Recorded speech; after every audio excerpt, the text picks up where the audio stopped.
गुजिया के बिना होली अधूरी अधूरी सी लगती है ना। तो चलिए आज बना लेते हैं मावा गुजिया, और वो भी सिंपल तरीके से। तो सबसे पहले हम बनाएंगे स्टफिंग। उसके लिए लेंगे हम 400 ग्राम खोया। अब चाहे खोया मार्केट का हो या घर का, उसे अच्छे से भूनना होता है। खोया जब अच्छे से भुन जाता है ना, तो उसकी बनी गुजिया आप फ्रिज में रख करके 20 से 25 दिन तक भी चला सकते हैं, खराब नहीं होती। तो ये खोया हमारा भुन चुका है। अब इसके अंदर एकदम गरम गरम में कुछ नहीं डालना होता है, इसे पूरी तरह से ठंडा करेंगे, उसके बाद ही इसके अंदर कुछ डालेंगे। यहाँ पे है ड्राई फ्रूट जैसे बादाम, काजू, किशमिश और नारियल। तो यहाँ पर खोए के अंदर सबसे पहले हम डाल देंगे किशमिश। ये वाले जो ड्राई फ्रूट्स है ना, इसको हम डालेंगे मिक्सी में और डाल करके इसका पाउडर बना करके इसके अंदर ऐड कर लेंगे। आप चाहें तो नारियल को कद्दूकस करके भी डाल सकते हैं। अब इसके अंदर डालेंगे 150 ग्राम पिसी हुई चीनी या बूरा, आप कुछ भी डाल सकते हैं।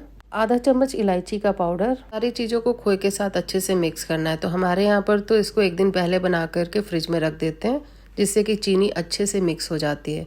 तो वो आप भी कर सकते हैं, और नहीं तो आप 4-5 घंटे पहले बना करके फ्रिज में रख दीजिएगा। अब गुजिया के लिए गूंदेंगे आटा। तो मैंने यहाँ पे ले रखी है आधा किलो मैदा, और उसमें हम डालेंगे 4 चम्मच देसी घी और डाल करके अच्छे से मिक्स करेंगे।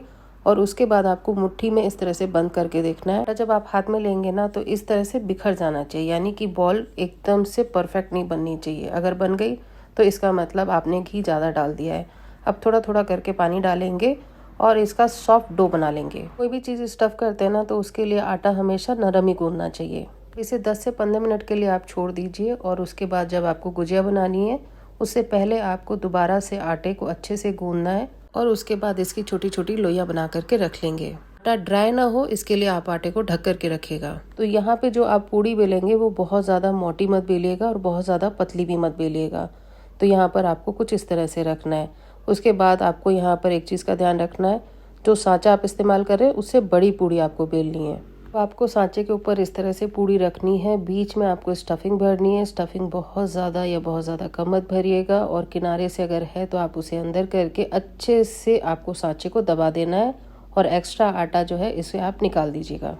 तो ये गुजिया तुम्हारी बनके तैयार होगी। और जब भी आप स्टफिंग करते हैं ना मावे की, तो थोड़ा सा खाली रखना चाहिए, क्योंकि गर्म होने के बाद ना मावा थोड़ा सा फैल जाता है, तो उससे गुजिया फट जाती है।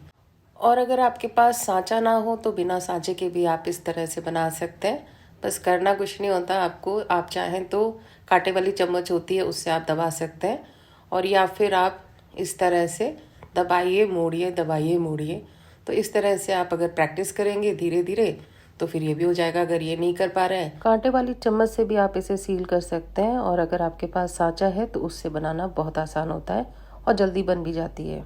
उसके बाद सारी गुजिया को बना करके चद्दर के ऊपर आपको इस तरह से रखनी है, और उसके बाद इन गुजिया को भी आपको दूसरी चद्दर से ढकना है।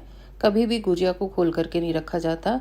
अगर गुजिया खोल करके रखोगे तो ऊपर से सूख जाएंगी, और फ्राई करते वक्त वो फट जाती हैं। गुजिया को फ्राई करते वक्त तेल का टेम्परेचर मीडियम टू लो रखना है, और जितनी एक बार में गुजिया आ सकती है उतनी आप फ्राई कर लीजिए। अगर फ्राई करते में गुजिया फट गई है, उसे निकाल के बाहर करिए, और मैदा का पतला घोल बना करके आप उस पर लगा करके फिर से आप उसे फ्राई कर लीजिए। गुजिया भरते वक्त उसमें स्टफिंग ज़्यादा मत डालिए। गुजिया को बंद करते वक्त आप थोड़ा सा पानी का इस्तेमाल कर सकते हैं। अच्छे से सील करना है गुजिया को ढक करके रखना है, और फ्राई करते वक्त बहुत ही हल्के हाथों से उठा करके कढ़ाई में डालना है।